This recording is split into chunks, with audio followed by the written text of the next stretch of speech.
Hello, in this video we're starting our next chapter on the second law of thermodynamics, which involves the introduction of the idea of entropy. And so this is an idea that you've probably been introduced to in general chemistry, but we're going to go into a little bit more detail about where entropy comes from in terms of why we define it the way it is, and also a bit of the microscopic understanding of the fundamental basis of entropy in terms of a statistical phenomenon. And so this is one of the most useful attributes of thermodynamics is it can tell us, and I'll put this in quotes, whether processes, reactions, or other things are spontaneous. Spontaneous meaning that they will occur without any external energy input.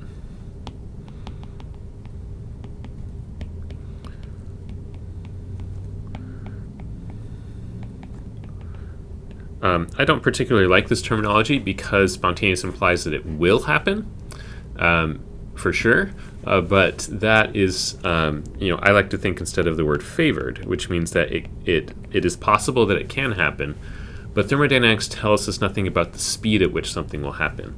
And we will get to that later in this class, actually. But kinetics will tell us the speed of a process or a reaction, whereas thermodynamics will tell us, can it even happen? Will it even occur? I should say, is it possible? So to give an example of this interplay between kinetics and thermodynamics, for example, the process of turning carbon in the form of diamond into graphite is thermodynamically favorable.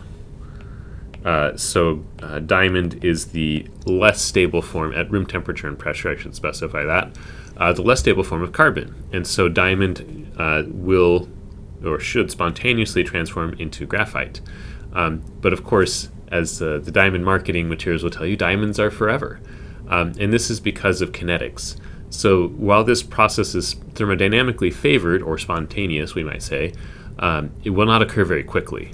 In fact, the time scale is, really, really long because there's a high energy barrier to turning diamond into graphite, and so at room temperature and pressure, it basically doesn't happen because of kinetics.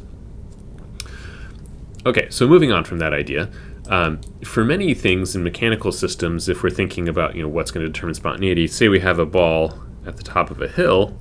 The ball will roll down the hill. That's a spontaneous process. It won't go the other way because of potential energy, right? So rolling down the hill lowers the potential energy, and so that is the spontaneous process.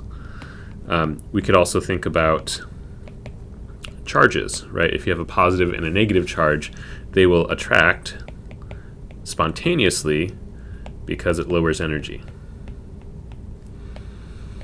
So for many mechanical physical systems, this is often what we can think of to tell us whether something is spontaneous or not. But there's some additional processes that happen spontaneously that we are familiar with in our lives that cannot just be explained by energy. So imagine we have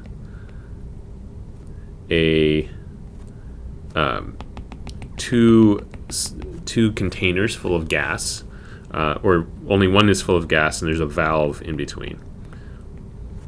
And there's no gas on this side. Or at least we should say very little gas. It's empty. When we open the valve, what's going to happen? Well, of course, the gas will spread out, right? And you'll get a little bit on both sides when we open the valve. All right? Now, the change in energy for this process is about zero. If we want to write down the change in U, because the gas is expanding against no pressure, the external pressure is zero, there is no work done, and there's not really a heat exchange either. So the change in delta U is about zero, right? There is really no lowering of energy in this process. Yet we know this is spontaneous. The gas will not spontaneously go the other way around, where it'll all gather in on one side. We could even think about having two different gases on either side. call them just 1s and 2s. And it will spontaneously, given enough time, if we open the valve, we'll get a mixture on either side of molecule 1 and molecule 2. And this will spontaneously happen even though, again, the change in energy is very minimal, or essentially zero for this process. And we can even see this there are chemical reactions that have a delta H value that is negative, but are still spontaneous. Right, endothermic reactions can be spontaneous and can occur. And so there's a piece we're missing if we just think about energy. And what that piece is having to do with the entropy of the system. So we'll talk about that in the next video.